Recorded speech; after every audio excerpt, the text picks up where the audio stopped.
For 8 elements, all possible orders are 1 by 8, 8 by 1, 4 by 2, और 2 by 4, बस और कुछ नहीं हो सकता। ठीक है, उसके बाद देखते हैं एग्जांपल नंबर 3 में construct a 3 by 2 matrix whose elements are given by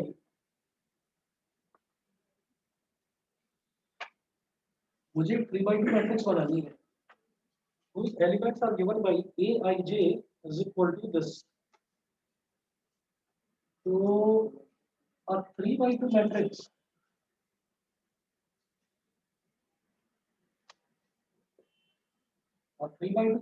can be represented as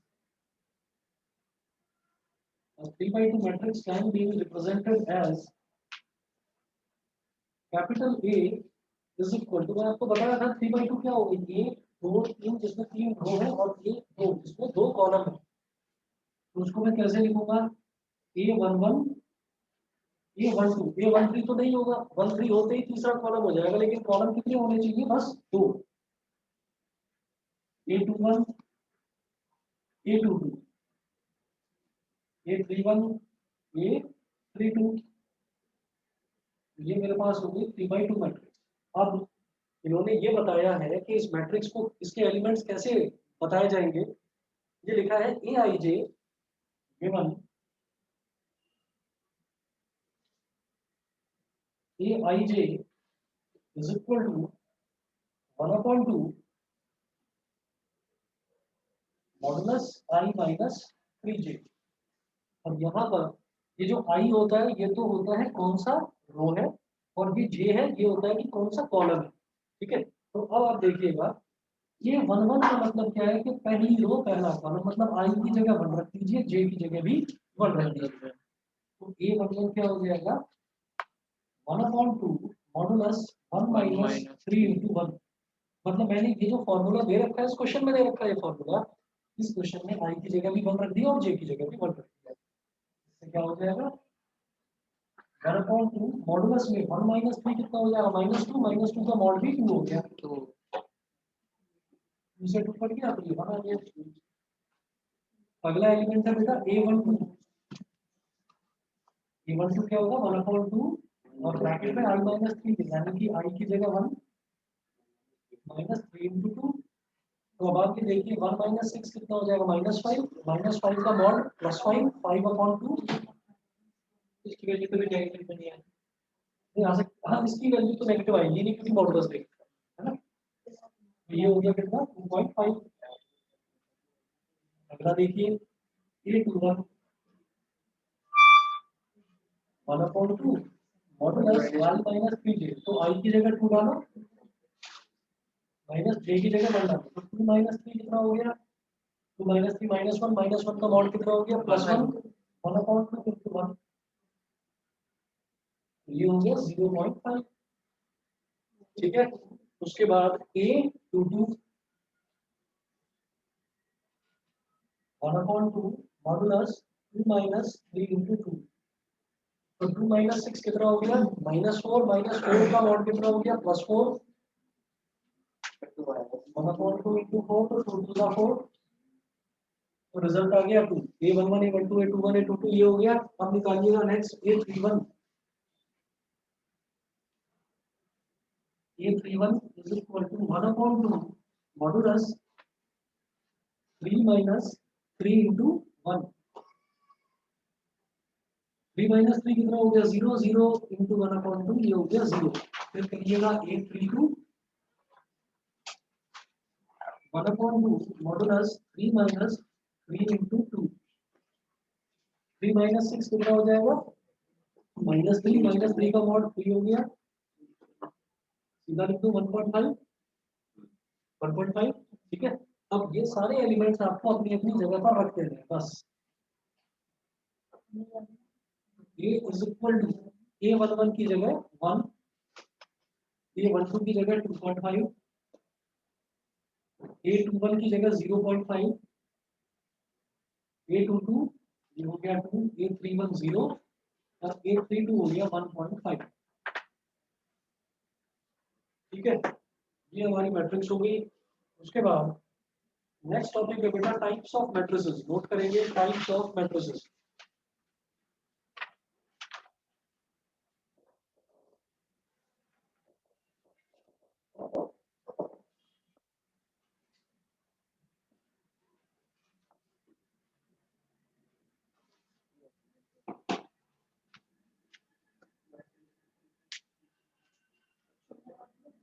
types of matrices में सबसे पहले लिखिएगा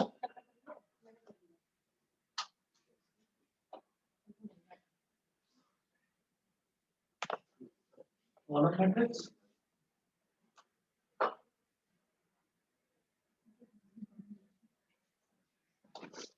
कॉलम मैट्रिक्स। कॉलम मैट्रिक्स में हम ये कहेंगे कि अगर किसी भी मैट्रिक्स में केवल एक कॉलम है, बाकी रोज कितनी भी हो, ठीक है, तो हम उसको कॉलम मैट्रिक्स बोल देते हैं। ठीक, नोट करिए, a matrix is said to be a column matrix. A matrix is said to be a column matrix.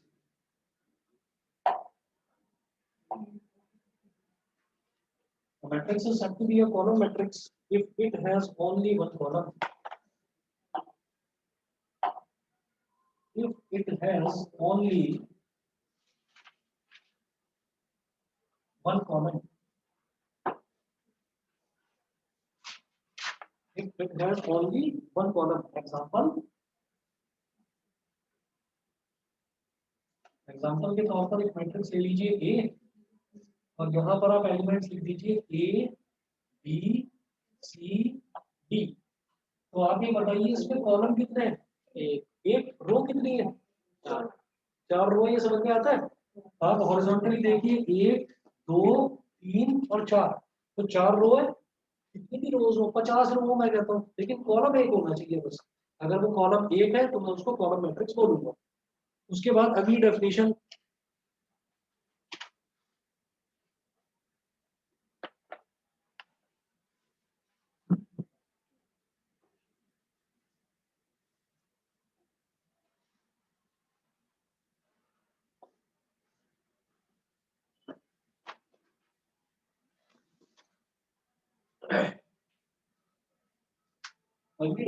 है row matrix.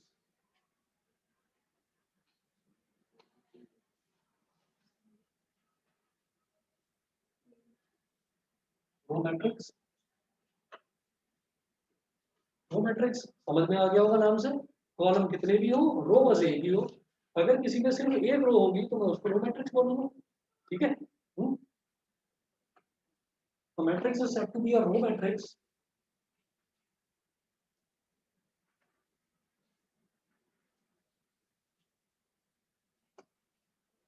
matrix is said to be a row matrix if it has only one row. Example, इसी को एक रो में convert कर दीजिए बस। मतलब ABCD ऐसे लिखा हुआ है, ऐसे लिख दो इसको।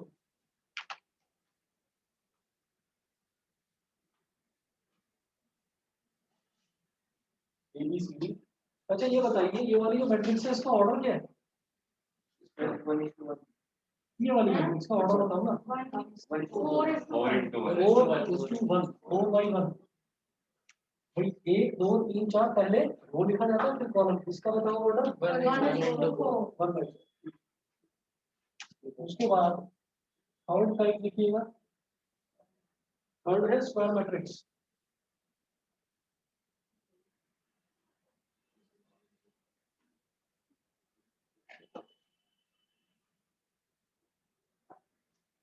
लिखिएगा, मैट्रिक्स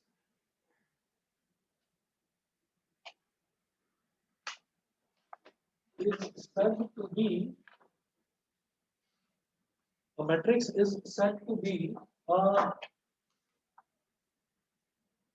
square matrix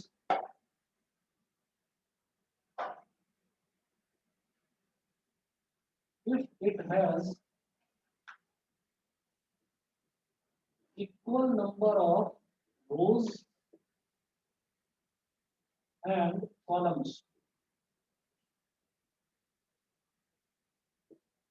अगर किसी भी मैट्रिक्स में नंबर ऑफ रोज और नंबर ऑफ कॉलम्स वो दोनों इक्वल होंगे तो मैं उसको बोल दूंगा स्क्वायर मैट्रिक्स। ठीक है, जैसे example capital A is equal to A B C D E F G H I। रोज कितनी है इसमें? तीन है। कॉलम कितने हैं? ऑर्डर क्या हो गया? तो जहां पर नंबर ऑफ रोज और नंबर ऑफ कॉलम्स इक्वल होते हैं उसको बोल देते हैं स्क्वायर मैट्रिक्स। अगली डेफिनेशन नोट करिएगा, diagonal matrix.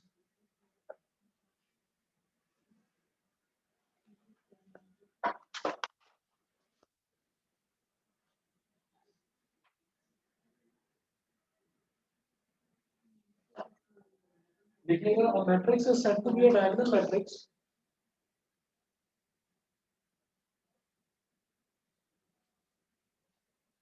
a matrix is said to be a matrix is said to be a diagonal matrix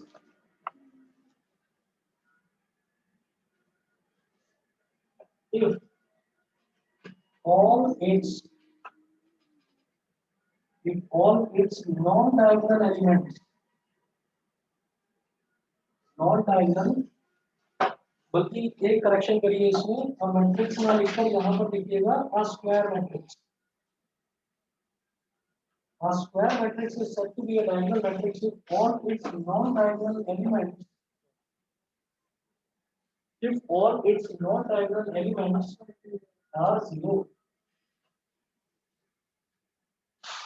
अब देखिएगा डायगोनल एलिमेंट्स कौन से होते हैं, और याद रखिएगा डायगोनल मैट्रिक्स जो है वो हमेशा स्क्वायर मैट्रिक्स होनी चाहिए, ये जरूरी है। ठीक है, तो जैसे मान लो ये स्क्वायर मैट्रिक्स है, तो मुझे ये दिखाई दे रहा है कि जैसे कि मतलब जैसे कि एक स्क्वायर बना हुआ है, मतलब अगर मैं इसको ऐसे और ऐसे ज्वाइन कर दूं तो मुझे एक स्क्वायर बना हुआ दिखाई दे रहा है जिसकी लेंथ और ब्रेड्थ दोनों तीन तीन है। ठीक है, तो इसके डायगोनल क्या क्या हो सकते हैं? एक तो ये और एक ये, लेकिन याद रखना बस यही वाला डायगोनल होता है, ये डायगोनल नहीं होता। समझ गए? सिर्फ डायगोनल यही होता है, ये डायगोनल नहीं होता। वो ज्योमेट्री वाला फंडा मतलब है। तो डायगोनल बस एक ही होता है, मतलब ए ई आई को छोड़कर सारे एलिमेंट्स अगर जीरो हो जाए तो ऐसी मैट्रिक्स को हम बोलते हैं डायगोनल मैट्रिक्स। ठीक है, ये मिटा रहा हूँ, इधर लिख रहा हूँ।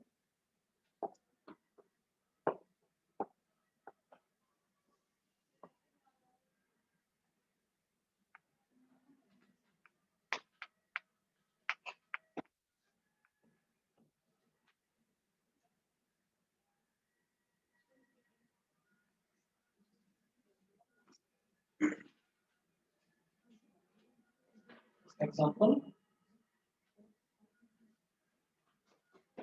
A is equal to AEI A B C D E F G H I। बाकी सारे जीरो हो गए, बस डायगोनल एलिमेंट्स ही बचेंगे। तो अगर डायगोनल एलिमेंट्स ही हैं तो ऐसी मैट्रिक्स को हम बोलते हैं डायगोनल मैट्रिक्स। उसके बाद अगला लिखिएगा स्केलर मैट्रिक्स।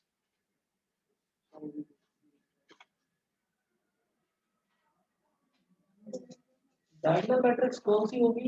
एक स्क्वायर मैट्रिक्स ही डायगोनल मैट्रिक्स हो सकती है। ठीक है, अगर किसी डायगोनल मैट्रिक्स में ये जो डायगोनल एलिमेंट्स हैं दे ऑल आर इक्वल, अगर ये सारे इक्वल हो जाते हैं तो मैं उसको बोलता हूँ scalar matrix.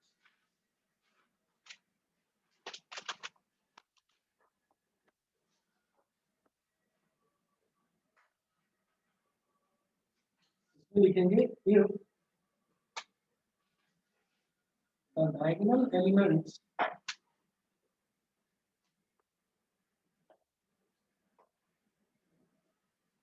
of a if the diagonal elements of a diagonal matrix are all equal are all equal, then such a matrix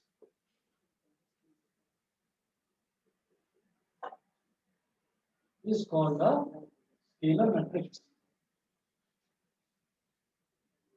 अब यहाँ से एक चीज समझ में आ गई, शुरुआत में इन्होंने बोल दिया if the diagonal elements of a diagonal matrix. Diagonal matrix है तो डायगोनल मैट्रिक्स मतलब स्क्वायर तो वो होगी ही होगी, ठीक है। तो एग्जांपल देखिएगा, एग्जांपल के तौर पर capital A is equal to a a a 0 0 0 0 0 0, ठीक है। तो अगर तीन डायगोनल एलिमेंट्स होते हैं 3 by 3 में, है ना, तो जो ये तीन डायगोनल एलिमेंट्स अगर तीनों के तीनों इक्वल हो जाए तो मैं उस डायगोनल एलिमेंट्स डायगोनल मैट्रिक्स को स्केलर मैट्रिक्स बोल देता हूँ।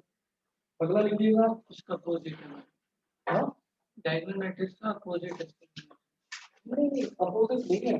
डायगोनल मैट्रिक्स जो है, डायगोनल मैट्रिक्स में तो ये कहते हैं कि बस तीन ही एलिमेंट्स होने चाहिए, डायगोनल एलिमेंट्स ही कुछ वैल्यू होगी, बाकी नॉन डायगोनल सारे जीरो हो जाएंगे, ठीक है। एक ही वैल्यू होगी। सेम वैल्यू डायगोनल एलिमेंट्स के तीनों की सेम वैल्यू होगी, ये भी ए है तो ये भी ए होगा, ये भी ए होगा, बाकी सारे को जीरो होंगे। उसके बाद 6 देखिएगा, आइडेंटिटी मैट्रिक्स। आइडेंटिटी और unit matrix.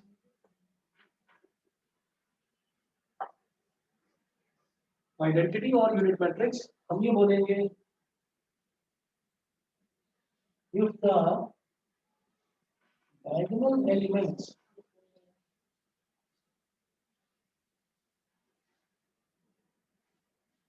of a diagonal matrix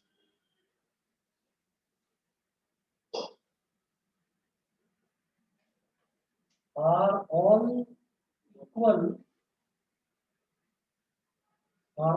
equal to 1, then such a matrix is called identity matrix.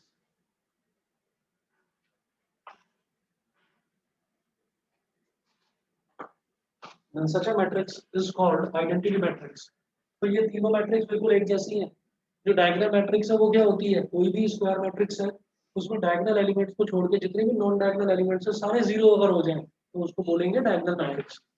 अगर किसी डायगोनल एलिमेंट्स के डायगोनल मैट्रिक्स के तीनों के तीनों डायगोनल एलिमेंट्स जो है वो इक्वल हो जाएं तो उसको क्या बोलेंगे, स्केलर मैट्रिक्स।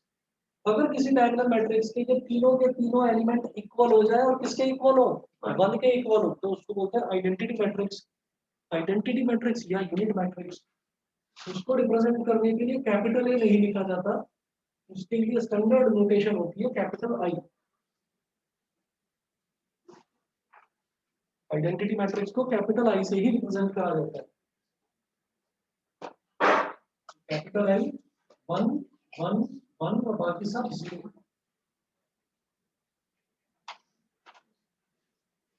ठीक है। तो स्क्वायर मैट्रिक्स क्या होती है, जिसमें नंबर ऑफ रोज और नंबर ऑफ कॉलम्स इक्वल होते हैं। तो हमने ये कहा कि इसमें 3 रो और 3 कॉलम है, भाई 2 रो और 2 कॉलम वाली भी तो हो सकती है, तो ऐसा भी हो सकता है। और i इज इक्वल टू 1 1, ये 0 ये 0, 2 मैट्रिक्स तो यही होगी, समझ गए, है ना। तो ये चीज इसमें क्यों बता रहा हूँ, इन सब में क्यों नहीं बताई, उन सब में भी हो सकता है, कोई दिक्कत नहीं है, उन सब में भी ऐसी 2 by 2 की मैट्रिक्स बनाई जा सकती है। स्टैंडर्ड नोटेशन है, आइडेंटिटी मैट्रिक्स को आई लिखा जाता है, तो जो 3 by 3 की आइडेंटिटी मैट्रिक्स होती है उसको लिख देते हैं I3, और जो 2 by 2 की होती है उसको I2।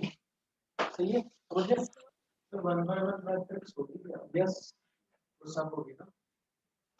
I1 ये क्या होगा, 1, डायगोनल भी है, डायगोनल भी, स्क्वायर भी है, एक ही रो है, एक ही कॉलम, 1 by 1 भी होगी। हाँ जी बोलिए। सर फिर हम आइडेंटिटी मैट्रिक्स स्केलर मैट्रिक्स मतलब सेम ही चीज तो हो गई एक तरह से। बिल्कुल सही कह रहे हैं। आइडेंटिटी मैट्रिक्स को स्केलर मैट्रिक्स बोला जा सकता है, लेकिन स्केलर मैट्रिक्स को आइडेंटिटी मैट्रिक्स नहीं बोला जा सकता। स्केलर मैट्रिक्स की डेफिनेशन क्या होती है कि जिसमें diagonal elements are all equal, है ना, सिर्फ ये होती है। तो अगर आइडेंटिटी मैट्रिक्स की बात करूं तो आइडेंटिटी मैट्रिक्स में भी तो डायगोनल एलिमेंट सारे इक्वल हैं, तो इसका मतलब इसको स्केलर मैट्रिक्स बोल सकते हैं। लेकिन स्केलर मैट्रिक्स को आइडेंटिटी मैट्रिक्स नहीं बोल सकते। स्केलर मैट्रिक्स में डायगोनल एलिमेंट सारे इक्वल तो होते हैं, लेकिन वन के इक्वल हो ऐसा जरूरी नहीं। समझ गए? Yes sir. ठीक है, चलिए जी। उसके बाद ये हो गया। उसके बाद एक लास्ट और लिख लीजिए, जीरो मैट्रिक्स या नल matrix.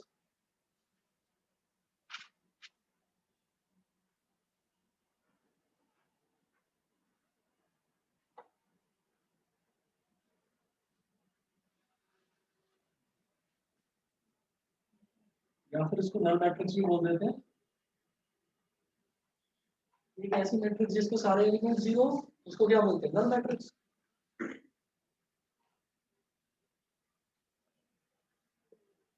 Matrix whose all elements are equal to zero.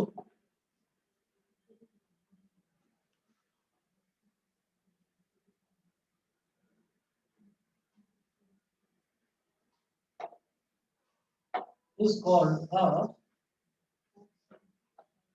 null or zero matrix.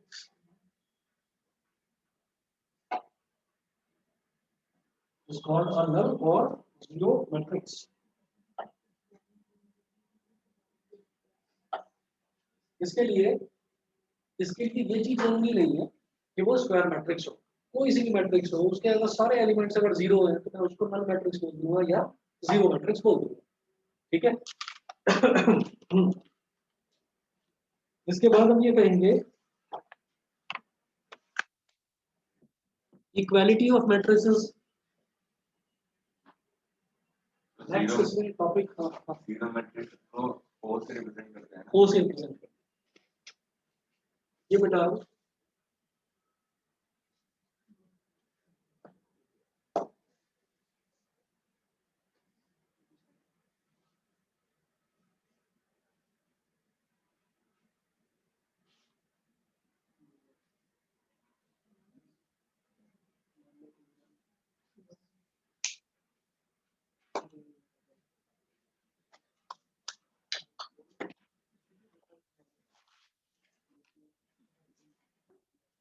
it is represented by O.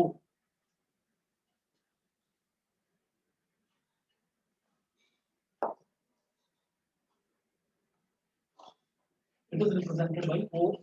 तो कैसे लिखते हैं कि O is equal to 0 0 0 0। ये अगर कोई 2x2 मैट्रिक्स है, सारे एलिमेंट जीरो, उसको नल मैट्रिक्स बोलते हैं। दिखाई दे रहा है? उसके बाद नेक्स्ट टॉपिक लिखेंगे बेटा equality of matrices. Equality of matrices.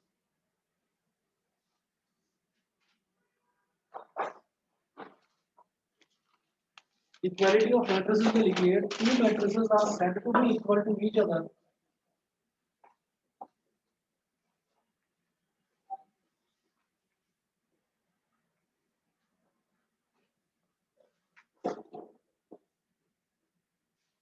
Two matrices are said to be equal to each other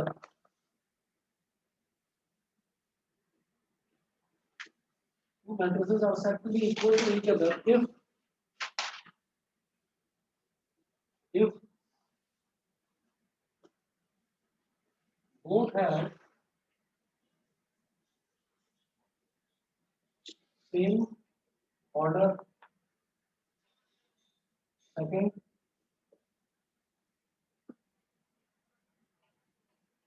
the corresponding elements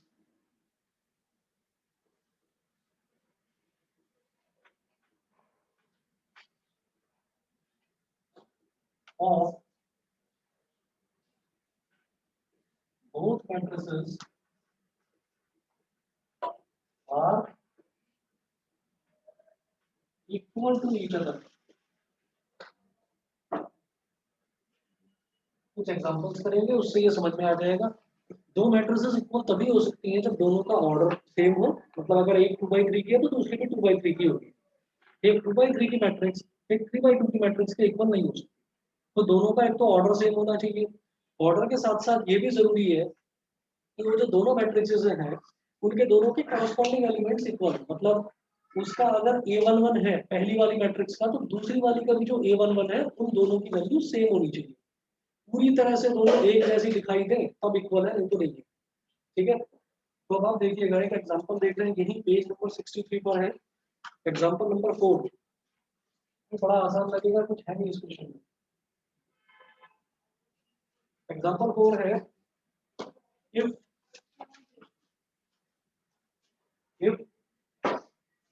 matrix given है x plus 3 minus 6 और b minus 3, x plus 3 minus 6 और b minus 3, z plus 4, z plus 4, a minus 1 और minus 21, पहला column दूसरा column, दूसरा column है 2y minus 7, 2y minus 7 0 0, ठीक है, is equal to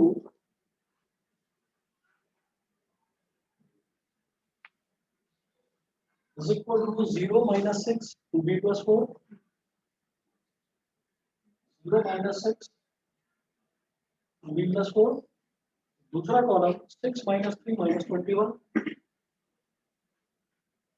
6 minus 3 minus 21, अरे 6 minus 3 minus 21, 3y minus 2, 2c plus 2, 3y minus 2, 2c plus 2 और 0,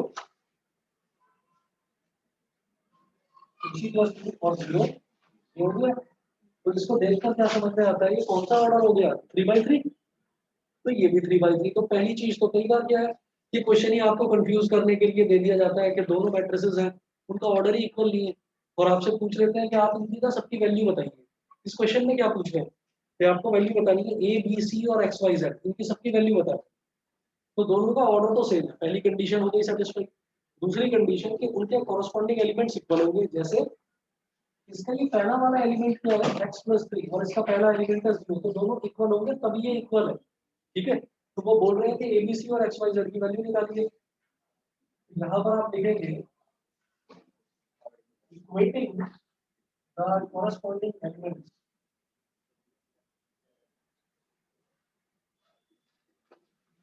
equating the corresponding elements. और अब आपको बेहद आसान लग रहा होगा, कुछ है नहीं इस क्वेश्चन में। इसका पहला एलिमेंट क्या है x plus 3 और इसका पहला एलिमेंट है 0। x plus 3 is equal to 0 का मतलब x is equal to -3।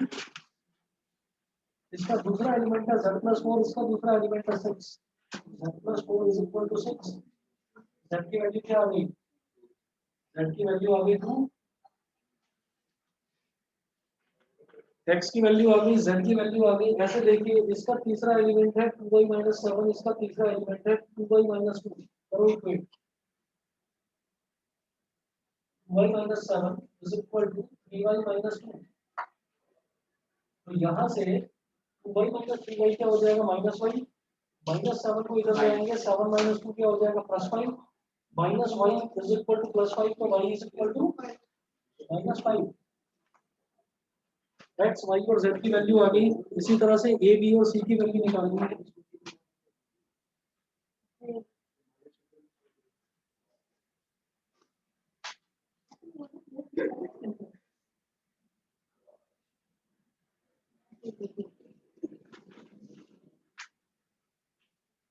ठीक है, अगला देखिएगा क्या है, इसको करने का कोई फायदा नहीं। -6 is equal to -6, a -1 is equal to -3।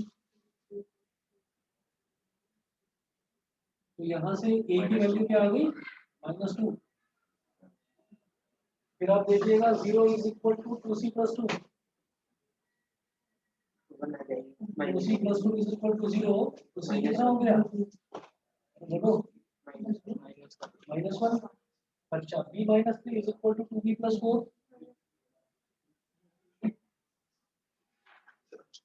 b minus 2 क्या हो जाएगा, -3, -3 को देना है, b की वैल्यू क्या हो गई, -7। हो गया सर, कुछ नहीं सर, ये हरकतें मुझसे होंगी। बात तो सुन। ठीक है, हाँ ठीक है। ठीक है, अब एक्सरसाइज 3.1 नोट कर लीजिए।